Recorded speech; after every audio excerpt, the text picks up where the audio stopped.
ꯑꯀꯜꯂꯕ ꯃꯥꯂꯦꯝ ꯂꯩꯇꯪꯒꯥꯏ ꯃꯊꯛꯇ ꯊꯣꯠꯈ꯭ꯔꯕ ꯂꯩꯔꯥꯡ ꯂꯩꯕꯥꯛ ꯂꯩꯅ ꯊꯤꯡꯒꯠꯇꯨꯅ ꯂꯩꯁꯥꯠ ꯇꯝꯕꯗꯤ ꯉꯝꯂꯒ ꯖꯤꯕꯂꯛꯇꯒꯤ ꯑꯊꯣꯏꯕꯅꯤ ꯍꯥꯏꯅꯔꯤꯕ ꯃꯤꯑꯣꯏꯕꯅ ꯏꯁꯣꯔ ꯃꯥꯅ ꯄꯤꯔꯛꯄ ꯄꯨꯟꯁꯤ ꯁꯤꯟꯊꯥ ꯀꯌꯥꯕꯨ ꯀꯔꯤꯒꯤꯁꯨ ꯈꯪꯕ ꯉꯝꯂꯣꯏ꯫ ꯑꯗꯨꯝꯅꯗꯤ ꯑꯣꯏꯔꯒ ꯀꯅꯥ ꯑꯃꯅ ꯃꯁꯥꯒꯤ ꯅꯥꯄꯟꯅ ꯌꯧꯈꯤꯗꯨꯅ ꯄꯨꯟꯁꯤꯕꯨ ꯃꯁꯛ ꯊꯤꯍꯟꯅꯕꯒꯤ ꯃꯆꯥꯛ ꯑꯃ ꯑꯣꯏꯔꯛꯂꯤ꯫ ꯃꯆꯥꯒꯤ ꯃꯄꯥꯎ ꯇꯥꯔꯛꯇꯕ ꯀꯨꯏꯔꯕꯅ ꯍꯟꯖꯤꯟ ꯍꯟꯖꯤꯟ ꯐꯣꯟ ꯑꯗꯨ ꯇꯧꯖꯩ꯫ ꯑꯗꯨꯕꯨ ꯅꯨꯄꯥ ꯑꯗꯨꯗꯤ ꯀꯔꯤꯁꯨ ꯊꯧꯁꯥꯗꯅ ꯐꯣꯟ ꯑꯗꯨꯗ ꯍꯥꯏꯐꯦꯠ ꯌꯦꯡꯗꯨꯅ ꯂꯩ꯫ ꯄꯥꯏꯔꯨꯕꯁꯨ ꯇꯧꯗꯦ꯫ ꯇꯁꯦꯡꯅ ꯃꯃꯥꯕꯨ ꯌꯥꯝꯅ ꯋꯥꯔꯧꯈ꯭ꯔꯕ꯭ꯔꯥ?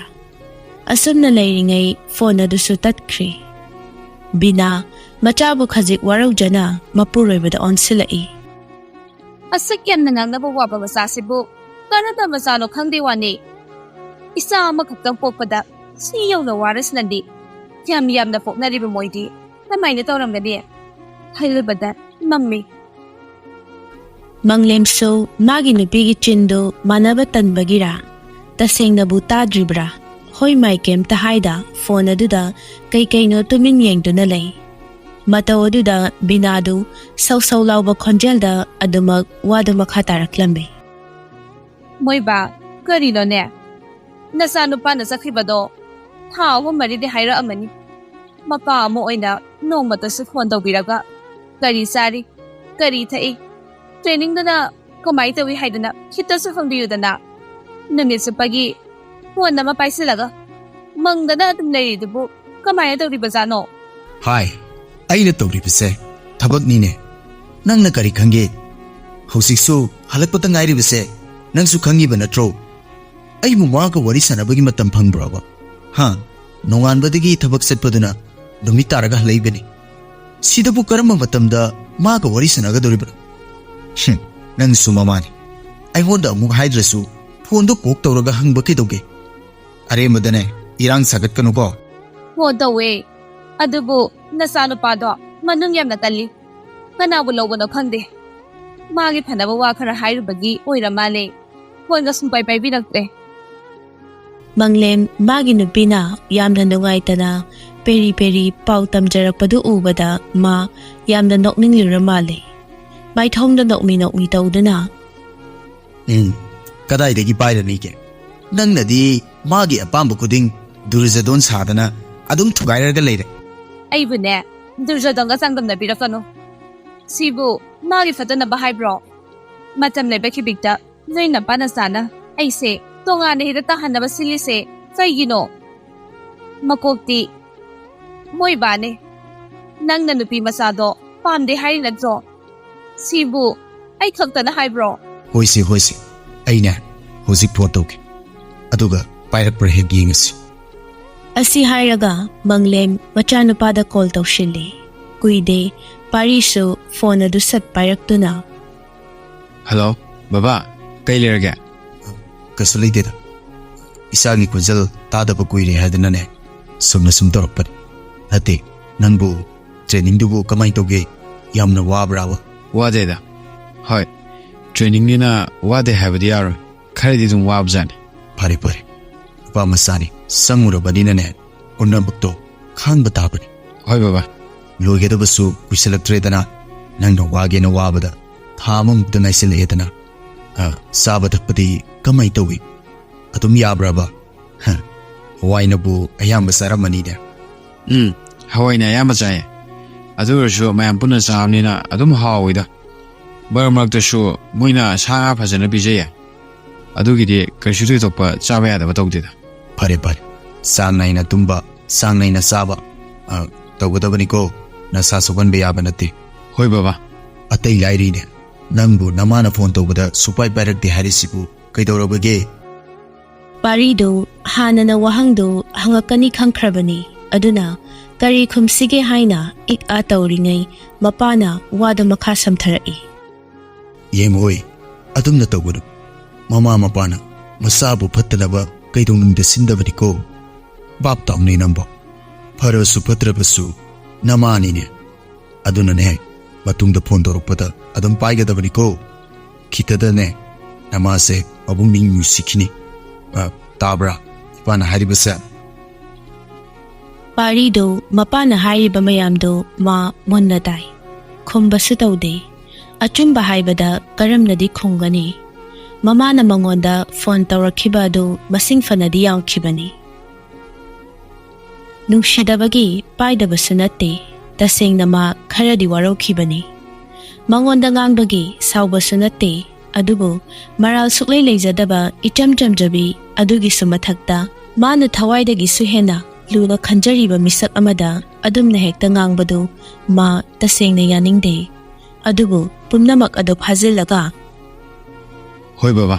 Pare pare. Nangsu nathok tok zaruru. Adudi ipa amuk thamagi ko. Pari hoi haibasina magi asamba paukhum oikri. Binaso mapuroi banaga adumnaga hairakpa aduda mabukningdu ka hena nungsirakli. Manglem binada muk onsilaktuna. Nangbu saktu loiduwa kyam walige. Asidi kharangana pothage. Hayengdi thabaksu yamine he. Noire. Hinaba tawzaraklagin. Asi haraga binado chak thinanaba hotnakre. Manglem so nakamda piktak tawna thariba dining chair aduda tapna changsinduna phammi. Matamdi khanghaude gari gi katana tek chatkhibana ngasidi thazagi surgery so mai pakna pangthokre. Kumar so thazagi manaktagi thoraklaga doctor na leiriba Kevin adomda laklaga thongjin maya aduda leptuna. Doctor, aibomda changjarpa yagadro. Doctor aduso mamangda leiriba laptop tuda karino mayamna pukning changna yenglembadi. Adubu khonjel duda maso mamaido khazik ngokhalakuna. Yani kaka hete sambiro. Pakhum phanglaba Kumardo panthaba tawda satchang silai. Doctor duso magi opposite leiriba chair aduda makhut thinduna phammo haigum ingit tawrai. Kumardo tapna changsinduna phamme. Yanglamba laptop tu phat khumjan khraga yamna ayingba khonjelda machindo khasik lenglai. Hauzik surgery tokibagi relative oibirabra. Mane doctor. Ai nabi machadugi mamane. Oh, adugi oradi kaisu thoidokpa tawroida. Hoi. Mashi pumnamak icha doctor na checkshinna tawbadagini haijanige. Kaka adumna haibigara. Masidi ekhoigi tokdaba yadarba thongde. Hoi. Adu fana oirawasu ichana mafam sida leirambanina loligi matangdabu oire hainingba tamningba kaya ama aikhoida awaba haibadu oitre. Kakagidi shimuk nungaiba leitre. Hoi kaka. Adu ibunga doctor. Ichagi shi karishu tawraroi ko. Tawraroi. Magi khara singedaba haibabu pedese hek kaijupune. Nopuna singba tawiyadriko. Aduga hariba singse kazik sesin naudabadane. Mafam aduda infection thokadaribi. Aduna yariba makai saba thakpa matamda section biu. Haibadi sigi kese line and lower no haizabatare. Hoi. Aishu soidanaba warido lijarage. Hoi. Aisu haramakina khalamam. Aduda kolama laksindana tabadagi haramj. Yaida kashu kaide. Kaka nungsa thibigano.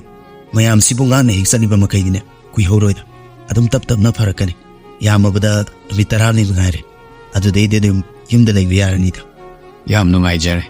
Icha lerambana shu hena kodom chaba oikre. Adu oibongo. Bende shidi nimit kyani leraga kaigane. Yam thina sopana tabadina hapta amung leraga kaibe yaknida. Adubu nauringaida tawbo oiragadi yam thuna oisingadaban. Kuisilaglabanina stitch tawba matamda khra nungaitra. Adubu anyway. Laibak fabadagi karisu thoidokpadi tahokhidreda. Hoi. Aikhoigidi laibak phabane. Adu ibungo ayemuk chalukhige ko. Fare. Ngaizabagi awaba lakadoriba mahaknadi khangbide haishira. Nakanda leiriba phone adudagi khanghaudana unknown number amadagi call tawrakpa aduda nupidudi magi chanajabi mataroi oiraboi ningduna nokfet tawna call adu paikhatli. Hello? Bema. Khonjel adu tabada nupidudi ingak ngakre. Mamit kadu lauthoklaga kainuni haiduna phone adu haifet thangdoklaga yengi.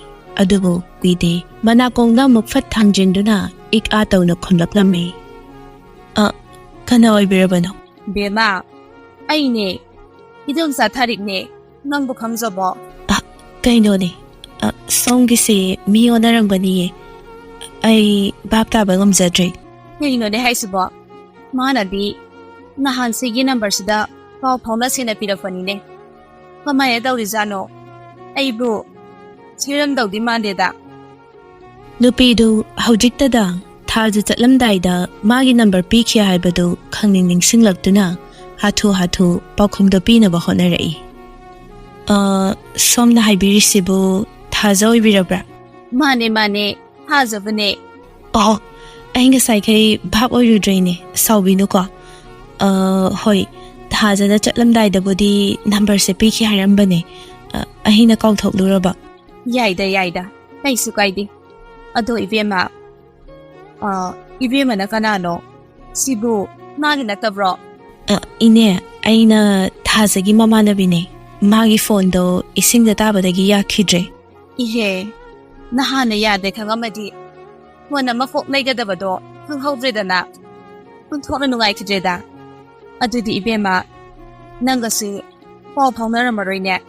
ꯍꯣꯏ ꯏꯅꯦ, ꯐꯥꯎꯅꯗ꯭ꯔꯦ꯫ ꯐꯔꯦ ꯐꯔꯦ, ꯑꯗꯨꯗꯤ ꯏꯅꯦ ꯑꯃꯨꯛ ꯊꯝꯃꯒꯦ꯫ ꯀꯣꯟꯅ ꯃꯥ ꯊꯣꯛꯂꯛꯑꯒ ꯑꯃꯨꯛ ꯄꯥꯎ ꯐꯥꯎꯅꯕ ꯍꯥꯏꯗꯣ ꯇꯥꯔꯦ꯫ ꯑꯁꯤ ꯍꯥꯏꯔꯒ ꯊꯥꯔꯤꯛ ꯄꯟꯊꯗꯅ ꯐꯣꯟ ꯑꯗꯨ ꯊꯝꯈ꯭ꯔꯦ꯫ ꯉꯥꯅ ꯋꯥ ꯉꯥꯡꯒꯦ ꯇꯧꯕꯗ ꯏꯁꯤꯡꯗ ꯄꯜꯂꯦ ꯍꯥꯏꯒꯨꯝ ꯊꯥꯔꯤꯛꯅ ꯋꯥ ꯇꯦꯟꯁꯤꯟꯈꯤꯕ ꯑꯗꯨꯗ ꯍꯪꯒꯦ ꯈꯜꯂꯝꯕ ꯋꯥ ꯀꯌꯥ ꯍꯪꯍꯧꯕ ꯅꯪꯗ ꯊꯝꯈ꯭ꯔꯕ ꯐꯣꯟ ꯑꯗꯨꯗ ꯉꯥꯏꯍꯥꯛ ꯃꯃꯤꯠ ꯀꯨꯞꯄ ꯀꯥꯎꯒꯨꯝ ꯇꯨꯃꯤꯟ ꯌꯦꯡꯗꯨꯅ ꯋꯥꯈꯜꯗꯁꯨ ꯑꯁꯨꯝꯅ ꯈꯜꯂꯤ꯫ ꯃꯃꯥꯒꯤ ꯃꯑꯣꯡꯁꯤꯒ ꯍꯥꯏꯔꯨꯔꯗꯤ ꯃꯤ ꯌꯥꯝꯅ ꯐꯔꯝꯒꯗꯕꯗꯤ ꯃꯥꯜꯂꯤꯁꯦ꯫ ꯍꯣꯏꯗ, ꯏꯅꯦ ꯊꯔꯣꯁꯨ ꯑꯔꯥꯏꯕ ꯃꯤ ꯅꯠꯇꯦ, ꯃꯥꯅ ꯁꯤꯟꯕꯕꯨ ꯁꯣꯏ ꯍꯥꯏꯕ꯭ꯔꯣ? ꯇꯔꯨꯕꯤ ꯏꯕꯦꯝꯃ, ꯅꯪ ꯁꯤꯟꯅꯕꯀꯣ ꯈꯟꯅꯗꯕ ꯋꯥꯈꯜꯁꯦ ꯄꯥꯈꯟꯗ ꯍꯦꯛꯇ ꯈꯟꯖꯤꯟꯕ꯫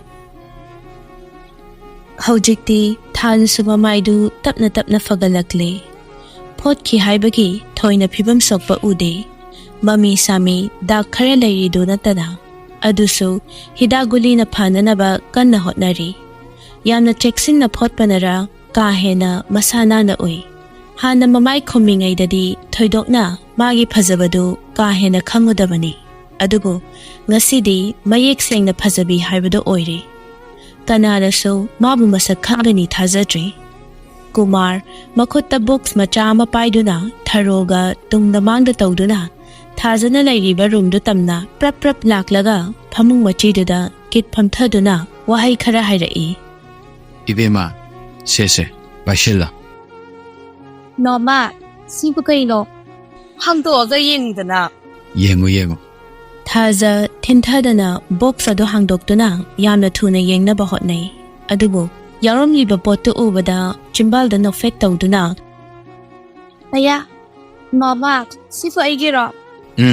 ꯃꯥꯅꯦ ꯃꯥꯅꯦ, ꯅꯪꯒꯤꯅꯦ꯫ ꯃꯥꯃꯅꯅꯦ ꯏ ꯄꯥꯎ ꯈꯔ ꯈꯔ ꯐꯥꯎꯅꯅꯕ ꯍꯥꯏꯗꯨꯅ ꯂꯩꯔꯛꯄꯅꯦ꯫ ꯑꯩ ꯌꯥꯝ ꯍꯔꯥꯎꯋꯦ꯫ ꯑꯗꯨꯗꯤ ꯇꯔꯨꯕꯤꯗ ꯐꯣꯟ ꯇꯧꯒꯦ꯫ ꯃꯃꯧꯒꯤ ꯃꯇꯧꯗꯨ ꯌꯦꯡꯂꯒ ꯊꯔꯣ ꯅꯣꯛꯐꯦꯠ ꯇꯧꯅ ꯍꯥꯏꯔꯛꯏ꯫ ꯑꯉꯥꯎꯕꯤꯁꯤꯗꯤ ꯇꯧꯔꯣ꯫ ꯑꯗꯨꯒꯤ ꯍꯩꯌꯦ ꯑꯩꯈꯣꯏ ꯂꯥꯛꯑꯅꯤꯗꯣ ꯍꯥꯏꯈ꯭ꯔꯣ꯫ ꯍꯣꯏꯅꯦꯅꯦ꯫ ꯀꯨꯃꯥꯔꯁꯤ ꯃꯈꯣꯏꯒ ꯃꯔꯤ ꯀꯩꯁꯨ ꯊꯣꯛꯅꯕ ꯅꯠꯇꯦ, ꯑꯗꯨꯕꯨ ꯊꯥꯖꯒꯤ ꯃꯃꯥ ꯂꯩꯍꯥꯎꯒ ꯂꯩꯀꯥꯏ ꯑꯃꯠꯇꯗ ꯄꯨꯟꯅ ꯂꯩꯃꯤꯟꯅꯗꯨꯅ ꯃꯆꯤꯟ ꯃꯧꯄꯥ ꯑꯃꯒꯨꯝ ꯌꯥꯝꯅ ꯅꯨꯡꯁꯤ ꯆꯥꯟꯅꯅ ꯂꯣꯏꯅꯔꯛꯄꯅꯤ꯫ ꯃꯃꯥꯅ ꯂꯩꯈꯤꯗ꯭ꯔꯕ ꯇꯨꯡꯗ ꯏꯃꯨꯡꯁꯤꯒꯤ ꯑꯋꯥ ꯅꯨꯡꯉꯥꯏ ꯈꯨꯗꯤꯡꯗ ꯃꯥꯁꯨ ꯁꯔꯨꯛ ꯌꯥꯗꯨꯅ ꯂꯥꯛꯈꯤꯕꯅꯤ꯫ ꯑꯗꯨꯕꯨ ꯊꯔꯣ ꯃꯤꯒꯤ ꯃꯇꯦꯡ ꯀꯌꯥ ꯄꯥꯝꯗꯕꯅ ꯀꯥ ꯍꯦꯟꯅꯁꯨ ꯂꯧꯔꯨꯗꯦ꯫ ꯐꯔꯦ ꯐꯔꯦ, ꯑꯗꯨꯗꯤ ꯃꯥꯃꯁꯨ ꯆꯠꯂꯨꯈꯤꯒꯦ꯫ ꯍꯣꯔꯦꯟ ꯅꯨꯡꯗꯥꯡ ꯆꯥꯛ ꯄꯨꯔꯒ ꯑꯃꯨꯛ ꯂꯥꯛꯑꯒꯦ꯫ ꯊꯔꯣꯅ ꯋꯥꯗꯣ ꯃꯔꯛ ꯊꯠꯇꯨꯅ, ꯃꯥꯔ, ꯌꯥꯔꯦꯗ, ꯉꯁꯤꯗꯤ ꯆꯥꯛꯀ ꯊꯤꯜꯂꯛꯑꯅꯤ꯫ ꯏꯅꯥꯎꯅ ꯇꯧꯕꯤꯔꯤꯗꯨꯁꯦ ꯌꯥꯝꯃꯟꯈ꯭ꯔꯦ꯫ ꯍꯧꯖꯤꯛꯇꯤ ꯑꯣꯄꯔꯦꯁꯟ ꯇꯧꯕꯁꯨ ꯂꯣꯏꯔꯕꯅꯤꯅ ꯊꯣꯏꯗꯣꯛꯅ ꯄꯩꯁꯥ ꯇꯥꯡꯅꯤꯡꯉꯥꯏꯁꯨ ꯂꯩꯇ꯭ꯔꯦ꯫ ꯑꯗꯨꯅ ꯉꯁꯤꯒꯤ ꯆꯥꯛꯇꯤ ꯍꯣꯇꯦꯜꯗꯒꯤ ꯑꯗꯨꯝ ꯂꯩꯔꯒꯦ꯫ ꯑꯗꯨꯅ ꯉꯁꯤꯗꯤ ꯅꯪꯁꯤ ꯌꯨꯝꯗ ꯒ꯭ꯌꯥꯟ ꯇꯥꯅ ꯄꯣꯊꯥꯖꯔꯣ꯫ ꯍꯌꯦꯡ ꯑꯩꯈꯣꯏꯅ ꯆꯠꯂꯝꯗꯥꯏꯗ ꯑꯃꯨꯛ ꯊꯦꯡꯅꯔꯁꯤ꯫ ꯏꯆꯦ, ꯌꯥꯔꯗ꯭ꯔꯅꯦ? ꯌꯥꯔꯅꯤꯌꯦ꯫ ꯐꯔꯦ ꯐꯔꯦ, ꯏꯟꯁꯥꯅ ꯀꯨꯞꯄ miyoibani. Aduna hinglingai matek khara sida angamba mateng pangnagadabani. Sida ka hena khanjaluganu. Adudi che nanaw muk chalukhi hayeng ayuk nganna lakshage. Hoi hoi. Saluro. Ngaihak asimna layamlaga Kumarsu chatkre. Tharosu hayeng chatnabani haiduna makhoina purakpa mapot machaisingdu loisinba lakneri. Thaja thintadana Tarubigi number aduda call tawshili. Tarubisu phi sarambadagi ring lakpagi makhol aduda nakanda leiriba phone adu haifet paikhattuna yengi. Adubu number adu khangdabana machinda sumna soli. Sina mo kana ojana. Aibu paishirana.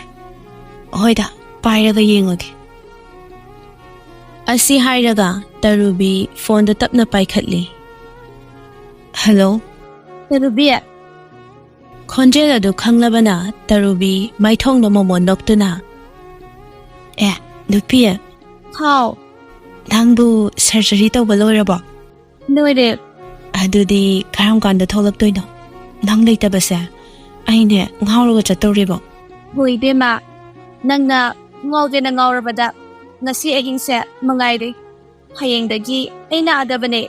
Hayo asengboigiro thaja. Nang heng laktoraba. Hui mi. La adoine haiba. Ado ai nangi sakto yengbada ngawre haba. Yam pazaramdo wali. Video call taruke. Yare ko. Chuyeng adum udo lairasida. Yam ngai ngamdabani taikta. Aisne mamana wonse hek pirambaga. Nangwada hana tawle isne. Pas. Ado pung kya flight laktoino. Sumakan hi diayda tawla ani. Phare dudi. Ai gari reserve tawraga ngairungge ko. Ngairamgado. Nene ibari kitpa adum na age. Ate Tarubia. Ayan mapamage ko. Dr. Zani eba. Hoi. Thambo. Mathangi numitni hainikhibagi matung ina thajasu mayumda halakli. Chanabi mataruidusu thajagi room tamna grong hekta changlaklaga phamungduda kit phamthai.